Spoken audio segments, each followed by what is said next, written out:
జీవితంలో ఆర్థిక ఇబ్బందులు పడుతూ ఎదగలేకపోతున్నారా? వెంటనే ఈ వెబినార్లో జాయిన్ అవ్వండి. నమస్తే, welcome back to Suman TV. నేను మీ సంజయ్. ఈరోజు మనతో పాటు ఉన్నారు ఇంటర్నేషనల్ మోటివేషనల్ స్పీకర్ మరియు లా ఆఫ్ అట్రాక్షన్ కోచ్ అయిన సురేష్ గారు. ఆయనతో మాట్లాడి కొన్ని విషయాలు తెలుసుకుందాం. నమస్తే సార్. నమస్తే సంజయ్.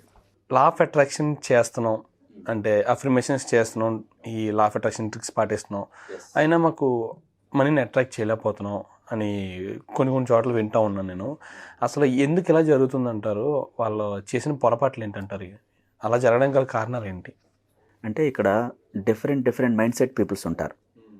ఒక వ్యక్తి తారా జోలాగా ఎదుగుతాడు, రాకెట్ లాగా ఫాస్ట్గా. ఒక వ్యక్తి ఎదిగిన చోట కింద పడిపోతుంటాడు. సో ఇక్కడ ప్రతిదానికి ఆ వ్యక్తులే కారణం. మరి చూడండి, భగవద్గీతలో కూడా రాస్తుంది, నీ ఆలోచనలే నీవు కింద పడతావా పైకి వెళ్తావా ఏం జరుగుతుంది అనేది నువ్వు ఏమని అనుకుంటావో అలా తయారవుతావు. నేను చాలా గొప్పవాడిని అవుతానని అనుకుంటప్పుడు ఆ గొప్పతనాన్ని గురించినటువంటి క్రియేటివిటీని మైండ్లో కలిగి ఉండాలి. ఇక్కడ చాలామంది మాట అంటుంటారు, నేను చాలా పెద్ద స్థాయికి వెళ్ళాలని. ఫీల్స్ రాదు లోపల నుంచి. అతనే నమ్మడు ఫస్ట్. అది ఎక్కడ సాధ్యం లేని ఎలా పడిపోతుంటారు చూడు. గట్టిగా ఇప్పుడు చాలామంది కొత్త సంవత్సరంలో ఫస్ట్ రోజు నుంచి సీరియస్ తీసుకుంటారు. మహా అయితే 2 days విపరీతంగా రాస్తారు డైరీలో. 3వ రోజు నుంచి అబ్బా మన వల్ల ఎక్కడ వదిలేండి అంటే ఈ సీరియస్నెస్ కొనసాగదు. ఇప్పుడు మన జీవితం మారాలన్నప్పుడు ఈ లా ఆఫ్ అట్రాక్షన్ అంటే ఏంటి? ఆకర్షణ సిద్ధాంతం. ఇది ఆకర్షణ సిద్ధాంతం అంటే మనం ఆ స్థాయికి వెళ్ళాలి, సంపన్నులు అవ్వాలి అన్నప్పుడు ఆ ఆలోచనలతో కూడుకున్నటువంటి ఆ సీరియస్నెస్ క్రియేట్ అవ్వాలి. నేను ఆ స్టేజ్లో ఉన్నాను, నా దగ్గర చాలా డబ్బు ఉంది, నా క్రియేటివిటీ ఉంది, నాకు అంతులేని జ్ఞానం ఉంది, నా వల్ల ఏదైనా సాధ్యమే. ఈ పాజిటివ్ మాటలు కాకుండా మన వల్ల ఎక్కడవుతుంది, అదంటే చాలా కష్టం, వాళ్ళంటే గొప్పవాళ్ళు, మనకంత సీన్ లేదు అంటూ ఫ్రెండ్తో తను చెప్పేస్తుంటాడు తన లోపాలు. అంటే నాకంత క్రియేటివిటీ లేదు, నాకంత తెలివి లేదు అంటాడు. యూనివర్స్ ఏం తీసుకుంటుంది? తెలివి లేనితనంగా తయారు చేస్తుంది. ఆ మాటలు సీరియస్నెస్ క్రియేట్ అవుతాయి. ఇప్పుడు పెద్దవాళ్ళు అప్పుడప్పుడు చాలామంది డిప్రెషన్లో ఉన్నప్పుడు వాళ్ళు హింసించుకునేలా మాట్లాడుతున్నప్పుడు అంటారు, పెద్దవాళ్ళు బామ్మలు, నానమ్మలు, తాతయ్యలు, అమ్మమ్మలు వీళ్ళేమంటారు, అట్లా అనుకో తదాస్తు ఎవరు తిరుగుతుంటారు అంటారు. అంటే ఆ మాటలు తదాస్తు అంటే నిజమైపోతాయి అని. సో కనీసం తన సాటిస్ఫాక్షన్ కూడా లేకుండా ఆ విధంగా మాట్లాడకూడదని సంగతి తెలియదు. అంటే తన జీవితం బాగుండాలని తనకి ఉంటుంది, కానీ సరైన గైడెన్స్ ఇచ్చేవాళ్ళు లేరు. ఒక వ్యక్తి అత్యంత సంపన్నుడిగా, ఒక వ్యక్తి పేదవాడిగా ఉండటానికి కారణం వారి ఆలోచనలే, వారి క్రియలే. ఇప్పుడు చాలామంది చూడండి, డబ్బు ఉంటే అనాథాశ్రమాలకు వెళ్ళి కొంతమంది ఆ ఆహారాన్ని తయారు చేసి తీసుకెళ్ళి వాళ్ళకి వడ్డిస్తూ ఏడుస్తూ ఉంటారు. అవును సార్. సో దాన్ని ఏమని వెళ్తుంది సంకేతం అక్కడికి? నీకు ఈ స్థితి నచ్చిందా అంటే ఈ పేదరికాన్ని కోరుకుంటున్నావా అని ఆ ఫీల్ అయినటువంటి అయ్యో పాపం దేవుడా నువ్వు ఉన్నావా అన్న ఫీలింగు ఏం చేస్తుంది? ఆ స్థితికి చాలా దగ్గరగా తీసుకెళ్తుంది. ఓ నీకు ఈ స్థితి కావాలా, నీ ఆస్తి అంతా పోయి నువ్వు ఇక్కడ కూర్చోవాలా అంటూ ఆస్తి అంతా చేసి తీసుకెళ్ళి అక్కడ కూర్చోబెడుతుంది. అంటే వాళ్ళు ఆల్రెడీ కొంచెం డబ్బు ఉన్న వాళ్ళు ఈ ఫీలింగ్స్ని సాడ్గా రిలీజ్ చేశారు, ఫీల్ అయిపోయారు. వాళ్ళ ఆ ఆర్థిక పరిస్థితులు, వాళ్ళు అక్కడ చాలామంది బ్లైండ్ పీపుల్స్ ఉంటారు, గుడ్డి వాళ్ళు ఉంటారు, కుంటి వాళ్ళు ఉంటారు. అనాథులు అంటే ఏంటి? సంపన్నులు కాదు, పేదరికం. రోడ్డు మీద ఎవరన్నా భిక్షగారిని కానీ అనాథలు కానీ చూస్తుంటే ఆటోమేటిక్గా జాలి వేస్తుంది, బాధ అనిపిస్తుంది. ఇప్పుడు అసలు వాళ్ళని చూడకూడదు అంటారా మీరు అన్నదాన్ని బట్టి? అంటే నేను అనేది మన ఆత్మ, మనలోని సబ్ కాన్షియస్ మనసు నువ్వేం చూపిస్తావో దానికి వచ్చేలా చేస్తుంది, ఆకర్షిస్తుంది. సో మనం ధనవంతులు అవ్వాలన్నప్పుడు ధనవంతులు ఎలా అయ్యారో వాళ్ళని చూస్తూ ఉండాలి. వాళ్ళు ఎలా సంపాదిస్తున్నారు వాళ్ళని అప్రిషియేట్ చేస్తూ నేను అలా అవ్వాలని వాళ్ళని అనుసరించాలి. చూడండి, ఒక దొంగతో సావాసం చేస్తే ఒక 6 నెలల తర్వాత ఈ లక్షణాలన్నీ అతనికి సంబంధించినవి తనకు వస్తాయి. అందుకే చాలామంది ఫ్రెండ్స్ ఒక కొంచెం అల్లరి చేస్తున్న వ్యక్తితో తిరగొద్దు, ఎందుకు తిరుగుతున్నా వాడుతో అని చెప్పేసి తిరగలేకుండా ఆపుతారు, కంట్రోల్ చేస్తారు. వాడికిలే తయారవుతాను వీళ్ళే అంటుంటారు. దాని అర్థం ఏంటి? మనం ఏం చూస్తే దాన్ని పొందుతాం. అవును. ఇప్పుడు మనకు ఒక అద్భుతమైన వస్తువు, ఒక సూటు లేదా ఒక లగ్జరీ ఫోను ఏదో కనిపించింది, భలే ఉంది కదా ఇదని మనసుకి అక్కడికి వెళ్తుంది. ఆలోచనలని ఇష్టం దాని మీదకి ఆకర్షణ వెళుతుంది. ఇది నాకు చాలా బాగా నచ్చింది అన్నప్పుడు ఫీల్ అయ్యారు అక్కడ మీరు. అది ఆటోమేటిక్గా మిమ్మల్ని కొనేలాగా అనేక ఊహించని మార్గంలో సడన్గా మీకు మనీ వచ్చేలా చేసి అది కొనేలా చేస్తుంది. ఇక్కడ కూడా పేదరికంగా ఉన్న వాళ్ళని మనం కలవద్దని కాదు, సహాయం చేయొద్దని కాదు, దానికి ఒక లెక్క ఉంటుంది.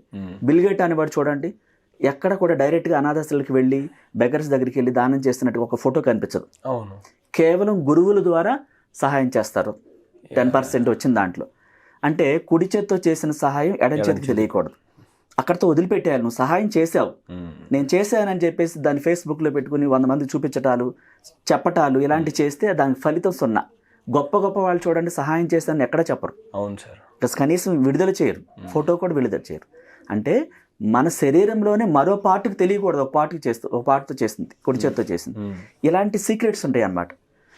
మనం ధనవంతులు అవ్వాలి, రిచ్ స్థాయిలోకి వెళ్ళినప్పుడు మన పేదరికాన్ని చూసి అయ్యో పాపం అన్నప్పుడు అది అంటుకుంటుంది, ఆత్మ దాన్ని ఆకర్షిస్తుంది, ఆ ఫీలింగ్స్ విషయంలోకి వెళతాయి. చూడండి సమాజంలో చాలా బతికారండి వీళ్ళు, కోట్లకి ఎదిగారండి, ఎందుకో సడన్ గా పేదవాళ్ళు అయిపోయారు అంటారు. మీరు వినే ఉంటారు. అవును సార్. మరి ఏం జరిగింది మధ్యలో? బాగా బతికిన వాళ్ళు ఆ టెంపుల్స్ దగ్గర బెగ్గవారిని, కాళ్ళు లేని వాళ్ళు, వాళ్ళందరిని చూసి జాలిపడి ఏడ్చుంటారు, ఫీల్ అయిపోయి ఉంటారు. కొందరు సెన్సిటివ్ పీపుల్స్ ఉంటారు. ఆ సెన్సిటివ్ ఏం చేస్తుంది, దాన్ని ఆకర్షిస్తుంది, అట్రాక్ట్ చేస్తుంది, దాన్ని తీసుకెళ్ళి ఆదాయం మొత్తం ఆవిరైపోయేలా చేసి ఆ స్థితికి చేరుస్తుంది. సో ఇవి కారణాలు. అంటే ఒకటి కాదు, వాళ్ళు ఏం చేశారో వాళ్ళకి తెలియదు, మేము చేసిన తప్పేంటి అంటుంటారు. సో మన వీడియోలు చూసి చాలామంది కాల్ చేసి అదే అడుగుతుంటారు, సార్ కరెక్ట్గా మేము ఇలాగే చేసాము, మాకు ఇలాగే పోగొట్టుకున్నాం, నిజంగా మీరు జరిగినట్టు లైవ్ చూసినట్టు చెప్పారు అంటారు. అంటే వాళ్ళు ఆ విధంగా మనసుని ఆ పేదరికంగా ఉన్న వాళ్ళని చూసి జాలి తలవటం, లేకపోతే వీళ్ళు సొంత చెల్లి అక్కో తమ్ముడో అడిగారని చెప్పేసి వీళ్ళ దగ్గర ఉన్న మనీ వాళ్ళకి ఇస్తే వీళ్ళకి కావాల్సిన సమయానికి వాళ్ళు రివర్స్ అవటం, అంటే వాళ్ళు జాలి తెలిసారు. సో నీ దగ్గర మనీ ఉంటే అకౌంట్లో వేసుకోవాలి, లేదా 10% దానం చేయాలి, మళ్ళీ మనీని ఆకర్షించాలి. సపోజ్ నువ్వు చేయాలనిపించింది, ఫ్రెండ్కో చెల్లికో అమ్మకో చేసావు, అక్కడితో అది వస్తుందా అని చెప్పి ఉద్దేశంతో చేయకూడదు, ఇక అది వదులుకోవాలి. సో వాళ్ళ మైండ్ సెట్ వేరు, మీ మైండ్ సెట్ వేరు, మీలోని ఆత్మ వేరు, మీ క్యారెక్టర్ వేరు, మీ బిహేవియర్ వేరు, మీలాగా ఇతరులు చేయరు. ఒక్కొక్క వ్యక్తికి డిఫరెన్స్ ఉంటుంది. అంటే ఆత్మలు వేరువేరుగా ఉంటాయి, ఆకర్షించే విధానం వేరువేరుగా ఉంటాయి, హ్యాబిట్స్ వేరుగా ఉంటాయి, బిహేవియర్ అంటే ప్రతిదీ వేరువేరు, మ్యాచ్ కాదు ఎక్కడక్కడ. అక్కడ దాకా మీకు కాఫీ ఇష్టమైతే నాకు టీ కావాలంట, ఇక్కడ ఎక్కడ మ్యాచ్ కావట్లేదు. ఈ మ్యాచ్ కాని విషయాల్లో మనం చాలా వరకు పోగొట్టుకుంటాం. అంటే యూనివర్స్ రహస్యాలు ఉంటాయి చాలా విషయాలు, అవన్నీ తెలిసినప్పుడు మనిషి ఎక్కడ కూడా దెబ్బతాడు. బిల్గేట్ అనేవాడు చూడండి, ఇంతవరకు ఎక్కడ ప్రతి సంవత్సరం ఆ మైక్రోసాఫ్ట్లో లాస్ వచ్చిందని ఒక సంవత్సరం ప్రకటించలేదు. అవును సార్. ఎక్కడ కూడా ఆ కంపెనీ యూనివర్స్ నియమాల ప్రకారం ఒక లా ఆఫ్ అట్రాక్షన్ గురువు ఏం చెప్పాడో అలా స్థాపించి ఆ నియమాలు సీరియస్గా తీసుకుని పాటిస్తూ ఉంటారు. బయట ఎక్కడ మీరు అంటుంటారు చాలా మంది, సార్ బిల్గేట్స్ అన్ని లక్షల కోట్లోనే కొన్ని అనాథాశ్రమాలు కట్టించవచ్చు కదా, ఓ టెంపుల్ కట్టించవచ్చు కదా అంటారు. అది యూనివర్స్ నియమాలకి విరుద్ధం. చేయాలంటే వాళ్ళు చేస్తారు, 10% దానం చేస్తున్నారు. ఇంకో కంపెనీ పెట్టి ఎంప్లాయ్మెంట్ ఇస్తుంటారు లక్షల మందికి. సో కొన్ని కుటుంబాలు, లక్షల కుటుంబాలు జీవిస్తున్నాయి, అలా చేస్తూ ఉంటారు. అంటే సంపన్నుడు అవ్వాలంటే నువ్వు సంపదనే చూడాలి. థ్యాంక్ యూ గాడ్ అని చెప్తాడు, అదే పనిగా పూజలు చేయడు.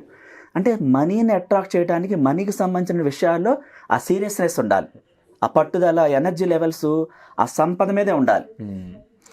ఉండట్లేదు అంటే నెగిటివ్స్ ఉన్నట్లెక్క. గట్టిగా స్థిరంగా నేను ఉండలేకపోతే చాలామంది అంటూ ఉంటారు, సార్ నేను మెడిటేషన్ చేయలేకపోతున్నానండి, ఏవేవో వస్తున్నాయి నాకు, ఏవేవో కనిపిస్తున్నాయి అంటారు. డబ్బు కనిపించట్లేదు అంటే ఎనర్జీ లెవెల్స్ తక్కువగా ఉండి నెగిటివ్ లెవెల్స్ ఎక్కువగా పెరిగిపోయినాయి. కొన్ని కోట్లలో, లక్షల్లో కొంతమంది పెరిగిపోతాడు నెగిటివ్స్. కారణం వాళ్ళు తప్పు కాదు, వాళ్ళు పెరిగిన వాతావరణం, ఆ విలేజ్లో లేనితనం ప్లేస్లో చుట్టూ ఉండే లేబర్ కానీ చూస్తూ రెగ్యులర్గా వాళ్ళనే చూస్తుంటారు. మన కళ్ళు ఏం చూస్తే వాటిని ఆకర్షిస్తాయి. చూడండి, ఒక గాలం వేసేవాడు చెరువు దగ్గర చేపలు పట్టేవాడు, లేకపోతే కాలువ దగ్గర ఆ గాలానికి ముళ్ళుకి ఏం పెడతాడు, ఒక నత్త కానీ చిన్న చేప కానీ ఎరగాని పెడతాడు. సో ఉట్టి ముళ్ళు వేస్తే చేప పడిద్దా ఎన్ని రోజులైనా? పడదు. ఆకర్షణ, దానికి కావాల్సిన పెద్దదానికి చిన్నదాన్ని అట్రాక్ట్ చేస్తున్నాడు. సో వెంటనే అది వచ్చి పట్టుకుంటే లాగుతాడు. అంటే ఈ ఆకర్షణ సిద్ధాంతం మన నుంచి మనకు డబ్బు కావాలి, కలిగి ఉన్న ఫీలింగ్స్ అలా వెళ్ళాలి. ఏది ఇవ్వకుండా ఏది రాదు, ఫ్రీ లాంచ్ అంటూ ఏది లేదు ఈ విశ్వంలో. మన నుంచి ఏదో ఒకటి వెళ్ళాలి, వెళ్ళినప్పుడే మనం పొందుతాం. అంటే దానికి లిమిట్స్ ఉంటాయి. ఆ సమయం, సపోజ్ బ్రహ్మముహూర్తం సమయం అంటాం, ఆ సమయం ఏంటంటే పీస్ ఆఫ్ మైండ్తో ఉంటుంది. కొన్ని కోట్ల మంది నిద్రలో ఉంటారు, ఆలోచనలు వెళ్ళే స్థాయి తక్కువగా ఉంటుంది. సో మనం సపోజ్ మనం ఎయిర్పోర్ట్కి వెళ్ళాలి, ఎర్లీ మార్నింగ్ ఫ్లైట్కి వెళ్తుంటారు చాలామంది. అప్పుడు చూడండి రహదారి ఎంత తక్కువగా, అసలు ఎక్కడో ఒక పర్సన్ కనిపిస్తాడు, చాలా ఫాస్ట్గా వెళ్తారు. అదే అందరూ ఆఫీసులన్నీ ఓపెన్ అయిపోయిందో 10 o'clock వెళ్ళండి, ప్రతి చోట ఆగుతూనే వెళ్తాం. ఇక్కడ కూడా చాలా మంది నిద్రపోతారు, ఆ నిద్రలో ఆలోచనలు ఆగిపోతాయి. ఎవరి ఆలోచనలు విశ్వంలోకి వెళ్ళవు, అవును. కోట్ల మంది. సో ఎవరో రేర్ పీపుల్స్ ఆ 3 ఎవరు లేస్తారు? యూనివర్స్ బ్లెస్సింగ్స్ ద్వారా కొంతమందే లేస్తారు, యూనివర్స్ అనుగ్రహంతో ఆటోమేటిక్గా లేస్తారు. సో వాళ్ళు చాలా ప్రశాంతంగా రిలాక్స్గా ఆ సమయంలో ఈ మనీ కోసం, కొత్త జీవితం కోసం కోరుకుంటూ ఉంటారు. సో అది ఆటోమేటిక్గా విషయంలోకి ఏ అడ్డంకులు లేకుండా వేవ్స్ తక్కువగా ఉండటం ద్వారా చాలా ఈజీగా వెళ్ళిపోతుంది. ఓకే. వెళ్ళిపోయినప్పుడు వాళ్ళ కోరికలు యూనివర్స్ బ్లెస్సింగ్స్తో ఆటోమేటిక్గా నెరవేరుతాయి. ఓకే. అంటే అంత పవర్ ఉంటుంది, అప్పుడు ట్రాఫిక్ లేదు, సూటిగా వెళ్ళిపోతాయి, అడ్డంకులు లేవు. ఇక్కడ మన ఆలోచనలు కూడా రకరకాల మైండ్ సెట్తో రకరకాలు చూస్తూ డిస్టర్బ్ అయిపోతుంటారు చాలామంది. ఆ డిస్టర్బెన్స్ ఏం చేస్తుంది? నెగిటివ్స్ని పెంచుతుంది. నా వల్ల కావట్లేదు సార్, చేయలేకపోతున్నాను అంటారు. కారణం నెగిటివ్స్ చాలా ఉన్నాయి వాళ్ళలో. ఎలా ఆకర్షించారు నెగిటివ్స్ని? చిన్ననాటి నుంచి ఆ పెరిగిన చుట్టూ వాతావరణం, స్నేహితులు, ఇంట్లో వాళ్ళు చాలామంది నెగిటివ్స్తో నిండిపోయి ఉంటారు. వాళ్ళ మధ్యలో ఉండి వాటినే వీళ్ళు తెలియకుండా, ఇందాక చెప్పాను చూసారు, ఒక దొంగతో సావాసం చేస్తే 6 నెలలకి వీళ్ళు వాళ్ళు అవుతారు. అందుకనే మన చుట్టూ ఉండే మనుషుల్ని కూడా జాగ్రత్తగా ఎన్నుకోవాలి. రిలేషన్ కానీ, ఫ్రెండ్స్ కానీ, చుట్టుపక్కల వాతావరణం కానీ మన కంటికి ఇంపైని చూపించాలి. సో ఏది చూపించకూడదు అది చూపించకూడదు. మనం చూసిన దాన్ని ఆకర్షిస్తాం. అవును. నెగిటివా పాజిటివా రెండు రిలీజ్ చేస్తుంటారు. ఇన్ని కోట్ల మందిలో అందరూ పాజిటివ్ రిలీజ్ చేయరు. అవును సార్. అది ఇది రెండు పంపిస్తుంటారు. అయితే ఒక తక్కిడిన తూకంలో 90% పాజిటివ్ ఉండి 10% నెగిటివ్ ఉంటే ఏమీ కాదు. ఎవరికైనా నెగిటివ్ వస్తుంది, రోజు మొత్తంలో గురువుకైనా వస్తుంది. అయితే అదేదో నేర్పించడానికి వస్తుంది. ఓవర్కమ్ అయ్యి మంచిగా ఇంకా ఇలాంటిది ఎందుకు వస్తుంది, నాకేదో నేర్పించడానికి, దాని నుంచి ఒకటి నేర్పించి ఇంకా బెటర్గా వెళ్ళటానికి. అంటే ఏదొచ్చినా మంచి కోసం యాక్సెప్ట్ చేయాలి. చాలామంది ఆనందం వచ్చినప్పుడు విపరీతంగా ఎమోషనల్ అయిపోతారు, వావ్ అని ఎగురు గంతులేస్తారు. ఒక చిన్న ఆటంకం రాగానే అంత ఎమోషనల్ అయిపోయి హ్యాపీ ఫీల్ అయిన వ్యక్తి రివర్స్ అయిపోతుంటాడు. అవును. ఇంకా అంతప్పుడు కప్పుకున్న నా వల్ల కాదు, ఇక అయిపోయి కొలాప్స్ అయిపోయింది అంటే. సో మరి రెండింటిని బ్యాలెన్స్గా చూడాలి. ఆనందం వచ్చినప్పుడు ఎగురు గంతేసావు, ఏదో పొరపాటు జరిగింది, దీన్ని ఎలా కరెక్ట్ చేసుకుని మళ్ళీ కొత్త జీవితంలోకి వెళ్ళాలి అది ఆలోచించరు. అదే మనిషి. దీన్ని అయితే యాక్సెప్ట్ చేయరు, దాన్ని యాక్సెప్ట్ చేస్తావు, దీన్ని కూడా యాక్సెప్ట్ చేయాలి. ఇప్పుడు తీవ్రత విపరీతంగా ఉందండి, టెన్షన్గా ఉంది, మార్గం కనిపించట్లేదు, అప్పుడు మీరు రోధించి గోల్ చేస్తే ఏమవుతుంది? పెంచినట్టు అవుతుంది. అవును. దాన్ని ఆ స్థితిని యాక్సెప్ట్ చేయాలి. ఓకే, ఇది ఎందుకు జరిగింది? నా మంచి కోసమే జరిగింది. ఈ స్థితిని నేను యాక్సెప్ట్ చేస్తున్నాను, దీనికి నేను సరెండర్ అవుతున్నాను. థ్యాంక్ యూ యూనివర్స్, నువ్వు ఇది ఎందుకు పంపించావో నా మంచి కోసమే పంపించావు, నాకేదో నేర్పించడానికే ఇది పంపించావు, కాబట్టి నేను దీన్ని అంగీకరిస్తున్నాను. యూనివర్స్ నాకు ఎప్పుడు మంచే చేస్తుంది, నా కోసం ఈ ప్రపంచాన్ని, ఈ మనుషుల్ని, డబ్బుని, సంపదల్ని, సమస్తాన్ని నాకు అనుకూలంగా పునఃసృష్టి చేస్తుంది, థ్యాంక్ యూ అని చెప్పాలి. ఆ స్థితిని యాక్సెప్ట్, ఇబ్బందికరమైన పరిస్థితిని అంగీకరిస్తేనే, దానికి సరెండర్ అవుతేనే ఆ తీవ్రత ఆగుద్ది. చాలామంది గొడవ చేస్తుంటారు. అవును, నేను లా ఆఫ్ అట్రాక్షన్ నేర్చుకున్నాను, అయినా సరే నాకెందుకు వస్తుంది, నేను తప్పు చేశాను, ఇలా రకరకాలుగా ఫీల్ అయిపోతుంటారు. దాన్నే వాళ్ళు కొండలాగా పెంచుతారు. అక్కడ అది చాలా జాగ్రత్తగా, కేర్ఫుల్గా చేయాలన్నమాట. ఇవన్నీ తెలుసుకుని చేస్తే అద్భుతాలు జరుగుతాయి. Thank you sir. Thank you very much sir. Thank you.